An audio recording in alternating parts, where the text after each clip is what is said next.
Ikaw ba, naglilinis ka ng bahay nyo?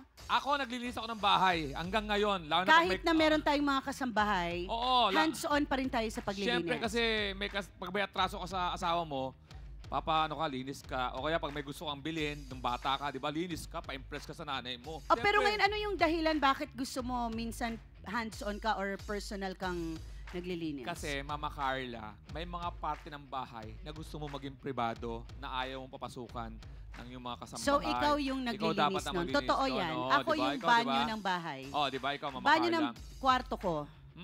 Oo. At saka kwarto ko mismo. Oo, meron kasing hindi, meron ka talagang parang sa'yo, di ba? Lalo pero na sa babae. Pero meron kasi akong kasama na namin sa bahay na katiwala na. Ilang taon na si Maggie? 20 years, 21 years na. Pwede na yun, di ba? So, siya talaga. Oo.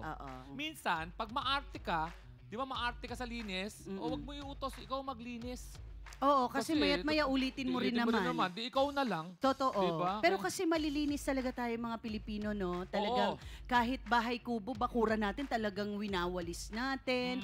Nagsisiga tayo, di ba? Ng mga malinis talaga tayo. Sabi mo na dapat sa'yo yung sa third floor. Hati-hati ba kayo ng basura na dapat hakutin? Hindi po kasi siya, yung area niya kasi sa baba, taga-Tagalog area siya. So ako po, taga-taasan ako. Yung mga kapitbahay ko, sa akin sila nagpapatapon. Tapos nung una, yung taga-third floor, sa akin po siya nagpapatapon ng basura. So kinukuha ko na pagkagabi. Eh nung minsan, hindi ako nagtapon, sa kanya pinatapon. Tapos sabi niya, nangangagaw daw ako ng customer. Sinasabi na kayo po ay nagtampo o nagalit. Nang minsan, yung customer ninyo ay nakiusap na itapon muna o kunin ang basura niya ni Ate Caroline. Opo, ma'am, inaamin ko po yun. Kaso lang po, ma'am, alam niya naman po sarili niya na ako nagtatapon doon. So, dapat hindi niya po ginawa yun. Kasi po, nung ako po lumakit sa binatapunan ko, na nakuha na po lang niya, hindi naman niya po sinabi na nakuha niya na po yung basura. Ako, ma'am.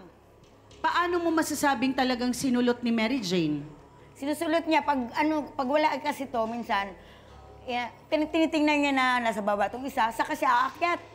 Nagmamadali pa yan. Ito, sinasalisiyan tayo niya. Ilang beses mo siyang nakitang ganun? Marami na. Kasi tuwing umaga yan. Hindi mo naman siya sinasaway o kinakausap tungkol dito? Kinakausap ko siya, pero siyempre, hindi ko naman maano yung isip niya. Siyempre, parehas din siguro sila nangailangan. Tama na! Matanda yan. Naku, ayan Napakamura na mo kasi sa trabaho kaya alam kung bakit lumilipat sa kanya yung mga tao, yung mga customer. Tapos ngayon naninisi ka ng tao. Dapat kasi nililinis mo yung trabaho mo, inaayos mo. Yung paniniwala ni Mary Jane, yun yung paniniwala mo. O nakita nyo, nagkakagulo na agad sila, wala pa akong sinasabi.